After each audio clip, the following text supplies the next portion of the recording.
Halo semuanya, ketemu lagi sama aku di video kali ini. Aku mau yang sharing-sharing ya di tema share share lah kali ini. Aku mau share tentang pengalaman ketika anak aku demam dan lemes gitu ya. Nah, jadi pada dari suatu malam sih sebenarnya kejadiannya demam tinggi. Terus udah rewel banget sepanjang malam, terus ketika paginya dia lemes gitu, kayak dikasih makan melewat di kursi. Ketika diberdiriin dia kayak udah mau melewat jatuh ke lantai gitu. Akhirnya ditaruh ditaruh di kasur sambil nunggu kita siap-siap ke rumah sakit. Terus dia kayak diem aja, dia kayak ngeliatin ke jendela gitu. Jadi kita udah makin panik kan. Akhirnya sama bapaknya dulu nih dibawa ke klinik, diperiksa gitu. Terus saya sama anak saya yang perempuan soalnya di rumah gitu. Terus tiba-tiba bapaknya pulang, terus kayak dibilang dirujuk ke rumah sakit nih, takutnya diduga pneumonia gitu kan, kayak wah udah kan kayak panik, waduh sampai rujuk ke rumah sakit segala nih gitu. Berarti memang serius nih gitu. Akhirnya saya lah yang bawa ke rumah sakit, bawa anak saya yang cowok ke rumah sakit, dan bapaknya nganter anak perempuan ke daycare gitu saat itu ya, masih di daycare. Terus akhirnya ketika saya bawa ke rumah sakit, udah dirujuk nih, dirujuk dan ketemulah sama dokter spesialis anak di sana dan diperiksaan. Nah, dokternya tuh diperiksa kok kayak nggak responsif, terus pakai kayak entah apa itu palu-palu itu juga nggak ada responsif segala macam. Terus dokternya ngomong-ngomong kayak bahasa Korea, terus saya ngomong bahasa Inggris, dokternya tuh nggak ngerti gitu kan. Akhirnya saya telepon teman saya nih yang bisa bahasa Korea gitu kan, terus diterjemahin, terus kata dia ini mah kayaknya nggak pneumonia kata dokternya gitu, dia takutnya tuh sama otaknya nih. Terus kata teman-teman gue juga nggak terlalu tahu lah istilahnya apa, kayaknya takutnya sama otaknya gitu. Terus intinya tuh harus dirawat di situ gitu. Oh ya udahlah, dirawat dirawat ya. Terus tapi kan udah lemes ya gitu, kayak ini kenapa nih gitu, kalau misalnya sama otaknya tuh takut juga gitu kan. Nah, terus akhirnya ya udahlah, intinya mau siap-siap di admit, udah abis itu udah kayak ganti baju, terus ngisi form sih, form juga. Akhirnya langsung ke EEG gitu. Nah, di ruangan EEG, anaknya langsung di EEG, terus kayak dipasang itulah kabel-kabel di kepala satu persatu gitu kan. Anaknya masih diem aja gitu sih, memang dia kurang. Memang menurut saya sih lemes sih kayak gitu loh, diem ya, memang diem aja dia saat itu kan. Terus akhirnya diperiksa, terus akhirnya bapaknya udah nyusul ke rumah sakit gitu, diperiksa EG.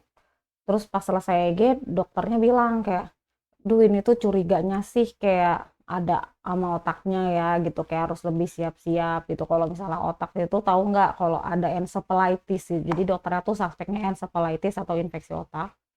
Terus itu nanti mungkin efeknya itu macem-macem gitu, jadi tergantung seberapa lama, jadi harus ditangani secepatnya, dikasih obat dulu secepatnya, sambil kita juga periksa-periksa ini akibat apa, bisa karena bakteri, bisa karena virus, bisa karena jamur kayak gitu. Dan juga efeknya macem-macem gitu, mungkin apa yang kena gitu. Dan juga bisa jadi nanti kayak ada yang permanen kayak gitu, bisa jadi ada yang permanen, bisa jadi ada yang diterapi gitu, dokternya bilang kayak gitu kan. Terus kayak aku kayak udah lemes, tapi juga harus tetap kuat karena banyak yang harus, ya pokoknya aku harus ngurus anak kan, mendampingi segala prosesnya kayak gitu kan.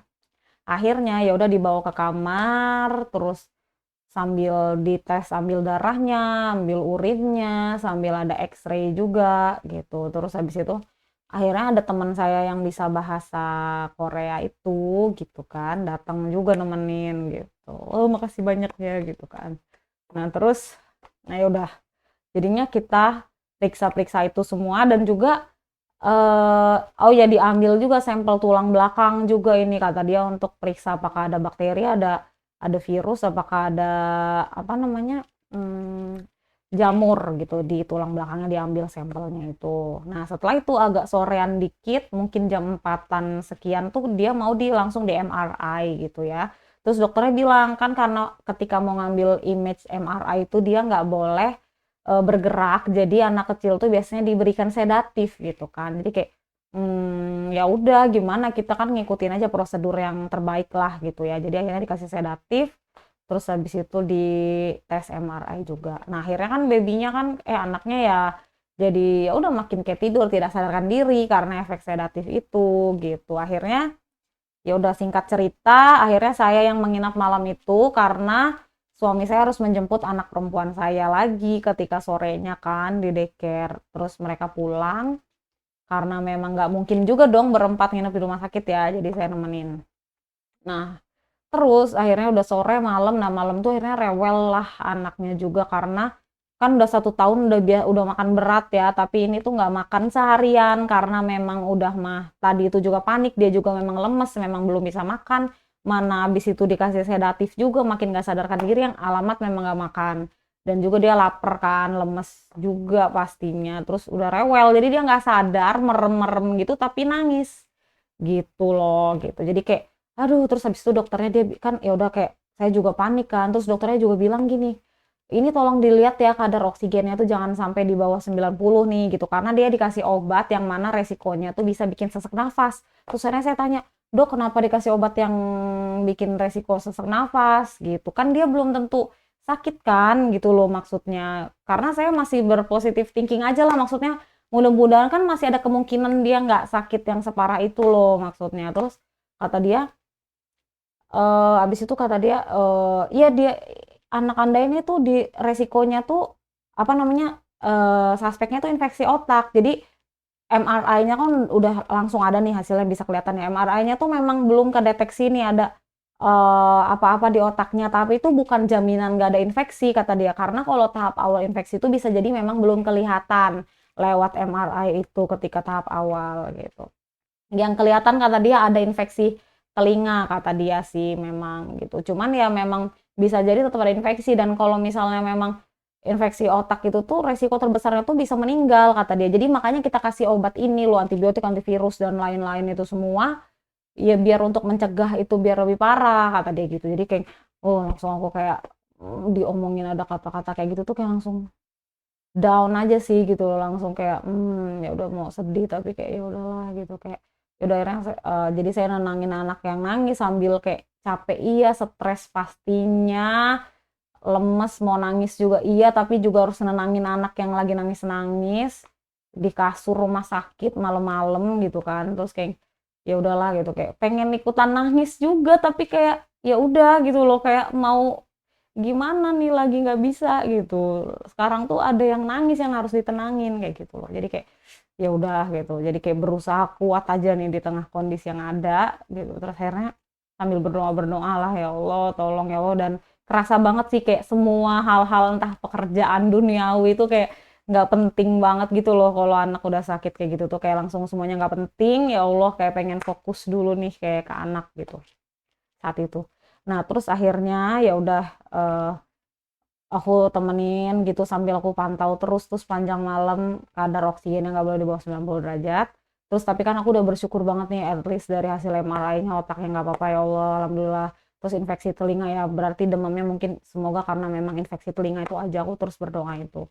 Tapi kan harus nunggu hasil yang tulang belakang itu kan satu persatu ya. Jadi kayak ternyata dari X-ray itu juga normal tulang, terus tinggal nunggu ya itu yang hasil tes tulang belakang itulah yang paling berpengaruh tuh ya.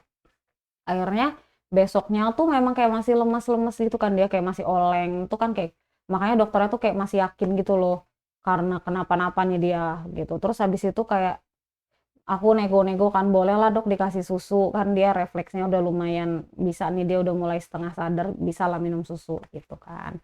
Terus akhirnya udah mulai boleh nih udah besoknya, terus besokannya lagi mulai makin setengah sadar lah, udah mulai bisa walaupun kayak matanya masih agak-agak gitu gitu. Habis itu pas udah mulai hari ketiga udah mulai makin kayak duduk, mulai makin lebih kelihatan ceria, kayak he's good gitu loh, kelihatannya fine, udah mulai makin bisa makan juga gitu loh. Terus hasil tes yang karena bakteri udah keluar tuh negatif, terus yang karena virus juga negatif gitu loh.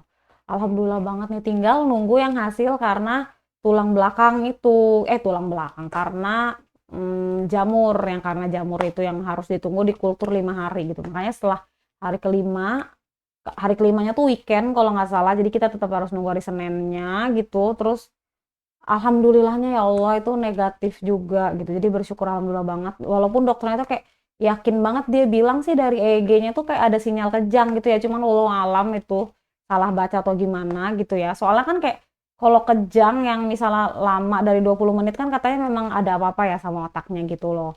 Gitu. Jadi kalau saya sih yakinnya memang bukan kejang, dan ketika saya ngobrol dengan teman-teman saya yang dokter ataupun dokter spesialis anak juga curiganya mungkin tuh karena memang penurunan kesadaran atau dehidrasi gitu karena demamnya itu, kayak gitu. Dan juga memang pada umumnya kan kejang kan kayak memang kaku gitu kan, katanya sih kaku badannya dan entah melotot atau gimana, sedangkan anakku tuh enggak gitu. Dia cuman kayak lemes aja gitu, lemes meleot gitu. Walaupun sebenarnya dokter Korea bilang kata dia memang tuh bukan kejang yang pada umumnya, tapi itu juga ada juga kejang yang kayak gitu katanya gitu ya. Entah sih, tapi yang jelas yang bisa aku tarik kesimpulan dari berbagai pengalaman aku di Korea nih ya, misalnya kayak pengalaman sakit yang lainnya lah, misalnya entah cabut gigi biasa nih gitu, udah langsung dikasih antibiotik sama painkiller aja nih, mau mau ada infeksi, mau kagak, mau sakit mau kagak, nih diminum aja gitu loh, gitu. Terus pokoknya dari pengalaman-pengalaman beberapa sakitnya tuh kayak cenderung preventif sih sebenarnya Korea tuh cenderung preventif, dikasih-kasih dulu daripada kenapa-napa atau daripada makin parah gitu-gitu.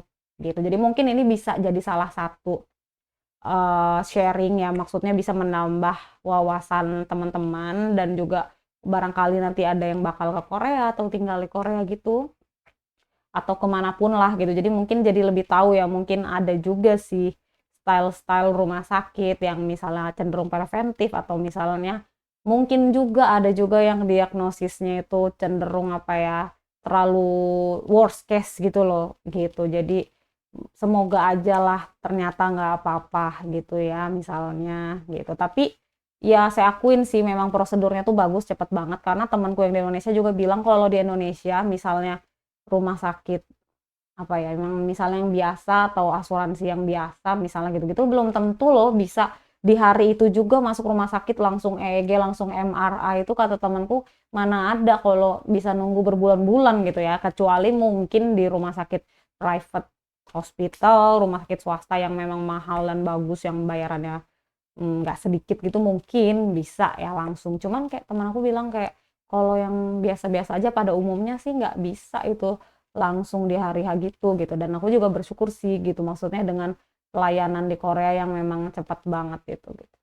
Oke, gitu aja kira-kira share dari aku. Semoga bisa bermanfaat buat teman-teman semua. Sampai ketemu lagi di video selanjutnya. Dah.